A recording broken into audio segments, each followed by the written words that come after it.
کریم اما بعد اعوذ باللہ من الشیطان الرجیم بسم اللہ الرحمن الرحیم۔ نماز کے مسائل کے بعد اب چند دیگر مسائل جو مساجد کے احترام اور ادب کے بارے میں ہے۔ ارشاد باری تعالیٰ ہے انما یأمر مساجد اللہ من آمن باللہ والیوم الآخر واقام الصلاۃ وآت الزکاۃ ولم یخش الا اللہ فعسى اولئک ان یکونوا من المہتدین۔ سورہ توبہ کی آیات مقدسات ہیں جی۔ بے شک اللہ تعالیٰ کی مساجد وہ شخص بناتا ہے جو اللہ اور آخرت پر ایمان لاتا ہے، نماز پڑھتا ہے، زکوٰۃ ادا کرتا ہے اور سوائے اللہ تعالیٰ کے کسی سے نہیں ڈرتا، یہی لوگ ہدایت پانے والے ہیں۔ اپنے گھر کو ہر کوئی آباد کر لیتا ہے، اللہ کے گھر کے آباد کرنے کو اللہ تعالیٰ نے بہت بڑا کام کہا ہے۔ یہ اتنی بڑی اپریسیشن ہے۔ اپنا گھر ہر کوئی تیار کرتا ہے، آباد کرتا ہے، لیکن اللہ کہتا ہے بے شک انما یأمر مساجد اللہ، وہ لوگ جو مسجدیں آباد کرتے ہیں۔ گھروں کو تو ہر کوئی آباد کرتا ہے، لیکن اللہ کہتا ہے میرا گھر کوئی آباد کرے تو بات تو بنتی ہے نا جی۔ اچھا، پھر اس کی نشانی بتائی کہ میرے گھر کو ہر عام بندہ آباد نہیں کر سکتا۔ من آمن باللہ والیوم الآخر، وہ بندہ آباد کرے گا جو اللہ پر اور آخرت پر ایمان رکھتا ہے۔ اور پھر اگلی اس کی اور نشانی بتائی واقام الصلاۃ، نماز بھی پڑھے گا۔ ظاہر بات ہے نماز پڑھے گا، مسجد میں آئے گا، اس کے دل میں احترام پیدا ہوگا، مسجد کی ضروریات اس کے سامنے آئیں گی تو وہ بندہ پھر ہی خرچ کرے گا نہیں۔ واقام الصلاۃ وآت الزکاۃ، زکوٰۃ بھی دے گا۔ جو واجبی صدقہ دے سکتا ہے نا قبلہ، وہ نفلی صدقہ بھی دے سکتا ہے۔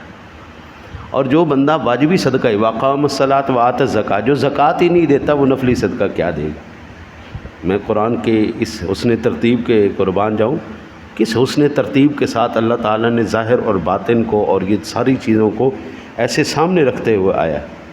نماز پڑھے گا، زکوٰۃ دے گا۔ نماز بھی فرض، زکوٰۃ بھی فرض۔ جو نماز پڑھے گا وہ نفل بھی پڑھے گا، جو زکوٰۃ دے گا وہ نفلی صدقہ بھی دے گا۔ اور یہ ہدیات کے زمرے میں آتا ہے اللہ کے گھروں کو آباد۔ ولم یخش الا اللہ، پھر اس سے بڑی بات ہے ولم یخش، وہ اللہ کے سوا کسی سے نہیں ڈرتا، اللہ کا ڈر اس کے دل میں ہوگا بھائی۔ فعسى اولئک ان یکونوا من المہتدین، یہی لوگ ہدایت پانے والے۔ ہمارے جتنے بھی اسلاف ہیں، بزرگ ہیں، بڑے ہیں، وہ مسجد میں بڑے اہتمام کے ساتھ، آپ دیکھ لیں، آپ لوگ جب گھر سے تشریف لاتے ہیں، کچھ رومال لیا، ٹوپی لی، سر کو کپڑے شپڑے سارے ریڈی کیے، کنگھی شنگھی کی، اور پھر آپ تشریف لاتے۔ لیکن آج کل کی نسل کو دیکھیں، یہ اہتمام نظر نہیں آتا ہمیں۔ اہتمام بالکل، پہلے بچوں کو بھی اگر کوئی بڑے تشریف لے کے آتے تھے نا جی مسجد میں، تو ان کو باقاعدہ لباس پہنا کے، ٹوپی پہنا کے۔ اب تو چھوٹا سا کچھا پہنوا کے لے آتے ہیں، چلو بھائی آ جاؤ۔ اور پھر چھوٹا سا بچہ ہو، پھر ان کی تمنا یہ ہوتی ہے پہلی صف میں ہمارے ساتھ کھڑا ہو۔ احترام تو احترام ہے نا مسجد کا، اللہ کے گھر کا احترام ہے، عزت ہے، مقام ہے۔ آپ کسی بھی محفل میں جائیں قبلہ، اس محفل کے تقاضے ہیں۔ گندے کپڑے پہن کے، بلکہ مجھے شیخ سعدی رحمۃ اللہ تعالیٰ علیہ کا ایک واقعہ یاد آیا۔ حضرت شیخ سعدی رحمۃ اللہ تعالیٰ علیہ کو مدعو کیا گیا کسی محفل میں، آپ ہمارے مہمان خصوصی ہیں۔ درویش آدمی تھے، اسی طرح سادہ سے کپڑے پہن کے چلے گئے۔ جو دروازے پہ کھڑے دربان تھے، انہوں نے پکا دی، چلا بابا بھاگ جا، چل۔ انہوں نے کہا جی میں سادی ہوں۔ انہوں نے کہا چل چل، تو شیخ سادی کپڑے دیکھے نہیں، کپڑے دیکھیں تو نے، چلو بھاگ جا یہاں سے۔ بابا سادی چلے گئے۔ تھوڑی دیر کے بعد آئے، اچھا وہ کاٹن کا سوٹ پہن کے، مایا شایا لگا کے، دو بندے اندر تھے، دو بندے اندر، وہ سارے کہیں شیخ صاحب شیخ صاحب شیخ صاحب۔ اب وہ جب تشریف لے گئے اندر، تو کھانا اٹھائیں، سالن کو برکی لگائیں، کپڑوں کو دیں، یہ لو کھاؤ، یہ لو کھاؤ، یہ لو کھاؤ۔ لوگ کہنے کہ شیخ صاحب یہ کیا کر رہے؟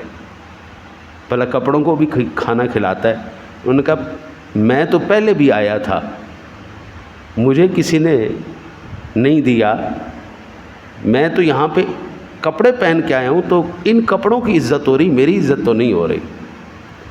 دنیا کی محافل کے اندر بھی آپ گندے مندے کپڑے پہن کے چلے جائے، آپ کی کوئی عزت نہیں ہوتی۔ وہاں پر بھی اگر یہ دنیا کی محافل قبلہ اس قابل ہیں کہ آپ ان کے لیے اہتمام کریں، تو کیا اللہ کا گھر اس قابل نہیں آپ اہتمام کر کے آئیں؟